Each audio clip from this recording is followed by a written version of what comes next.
Hey there! Well done for getting onto your yoga mat and showing your commitment to practice. Today we're going to be starting with some dynamic moves that'll work into your hips and make your spine more flexible before moving into some seated postures. We'll also learn a few techniques for strengthening and protecting your wrists. So let's get going. To begin with, step to the front of your mat and stand up straight. Be tall without tensing up your muscles. Lift up through the crown of your head. Sink down through your feet. Inhale and bring your arms up overhead. Then exhale as you swan dive forward. Keep your legs straight and fold from your hips, not your waist. Then plant your hands wherever they naturally rest when your body tells you it's time to stop. We're going to stay here for a few breaths now, gently teasing out the back of the legs and stretching the lower back. You might want to rest your hands on a block or something even higher if putting your hands on your shins or on the floor isn't possible. Take a few small and soft bouncing movements with the legs straight, quads engaged, so you feel your hamstrings stretching and contracting, but not so much that you're in any pain. Next, we're going to bend and then almost straighten the knees repeatedly so you're bouncing your hips. Again, giving the hamstrings a signal that there's more to come. Roll up to a standing position and step your feet out, wider than your hips. Roll back down into a wide forward fold and take hold of your elbows or fold your arms. Keep your kneecaps lifted to activate the quads and let your head hang down so your neck feels long. Then introduce that same gentle bouncing movement you did before, keeping your legs straight at first. And now we're going to develop that stretch, like before, by repeatedly bending and straightening the legs. Come back to a static position with your legs straight, toes pointing forward, and put your right hand in the center of the mat or on a block just in front of you. Now bend your right knee as you take your left hand up towards the ceiling, bringing you into a twist. As you do this, your right hip might come forward. Try to keep it back, in line with the left hip.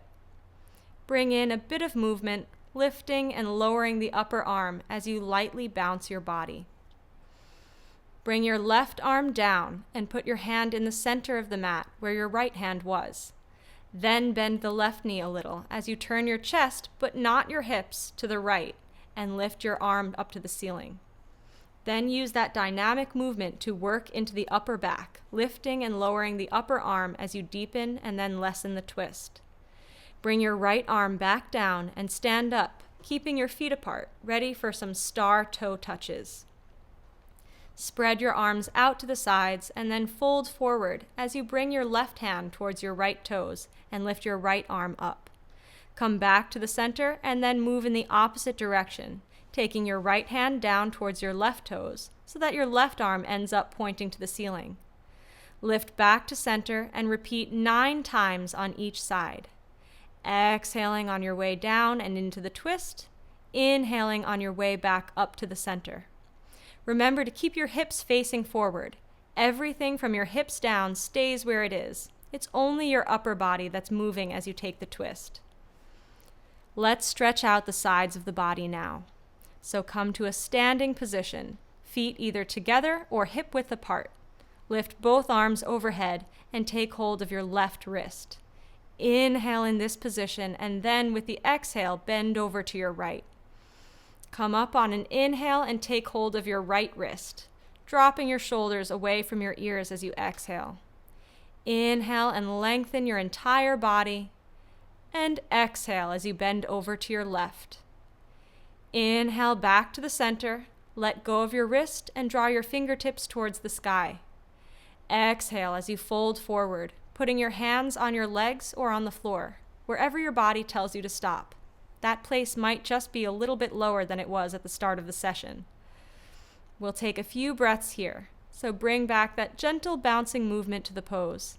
And then bend your knees so you can take your hands to the floor and come up into a sitting position on your mat. Next, we're going to be doing one of many types of seated forward folds you might find in yoga.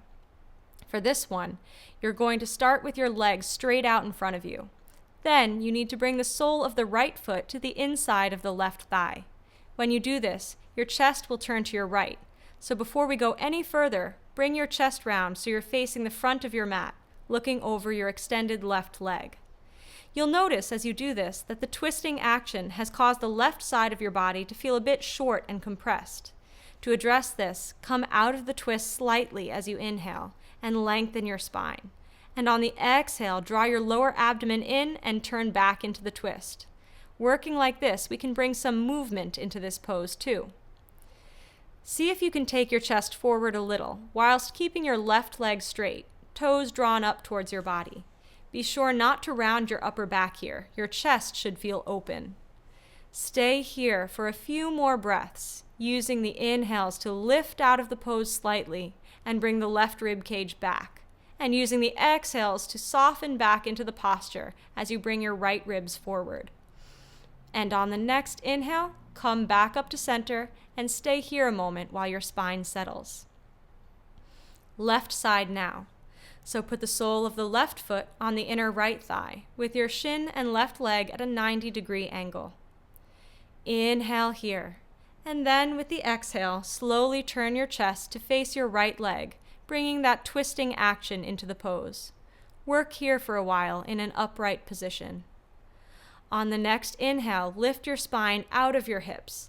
Exhale and draw the lower abdomen towards the spine as you move your chest forward in the direction of your right foot.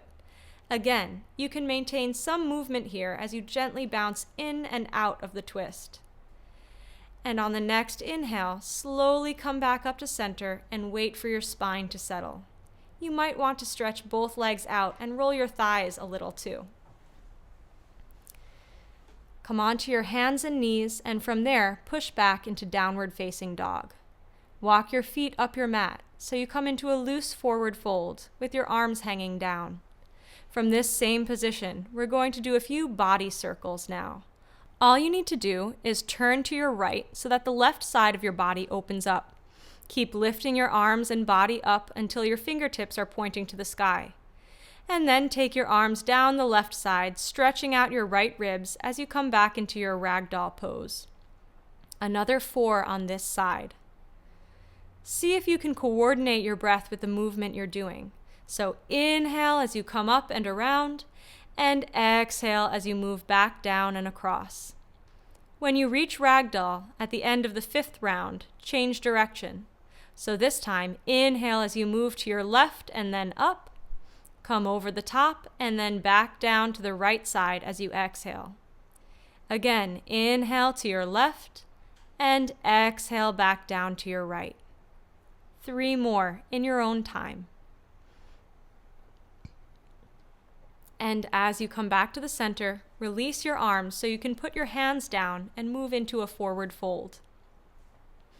Put your hands down and drop onto your knees so you can come into a kneeling position. Next, we're going to go through a variety of wrist stretches and strengtheners. These can be really useful to know, as a lot of yoga sequences involve transitions which include downward dog, chaturanga, and upward facing dog, all postures that can put pressure on the wrists. For the first set of exercises, we need to be in tabletop. So come onto your hands and knees, and then bring your shoulders forward so you feel a stretch across your wrists. Gently move back and forth, just small movements. Back to center so you can turn your hands around so your fingertips are now facing your knees. Keep your arms straight as you take your hips back and then forward again. Now, put the tops of your hands on the mat, with your fingers still pointing towards your knees, so you can stretch the top side of your wrists. Just hold the posture, no movement this time, and use your breath to release any tension. And then, staying on the tops of your hands, turn your fingertips to face the front of the mat. You can try moving a little, but go slow and stop before you feel any pain. For the next move, you need to stay on the tops of your hands, but bring your wrists out to the sides, so your fingertips meet each other in the middle. Then start moving your shoulders side to side, and then in circles, 3 times to your right and 3 times to your left. Keep your thumbs down throughout. Come into a kneeling position now and clasp your hands in front of you, rolling them around, a few times in one direction and then again in the other. Stop for a moment so you can switch your clasp, changing which thumb is in front, and then make some waves with your hands and wrists. When you've finished, shake out your wrists. This next one isn't easy for everyone, so you might want to leave it out for now, but have a go if you want to. You'll have 2 options and one might suit you better than the other. Come into a tabletop position, but instead of resting on your palms, make fists and rest on your knuckles with the tops of your hands facing out to the sides.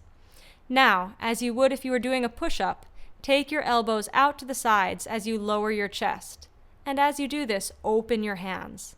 As you come back up, roll onto your knuckles again. Another option is to start on the tops of your hands, fingers pointing towards each other. As you lower your chest, keep your hands open, and as you come up, curl your fingers in. See if you can do a set of 10. For our final wrist exercise and our final posture, you can either be in a kneeling position or a standing position. Take your arms out in front of you, keeping them straight. Roll your shoulders back and down. Now turn your palms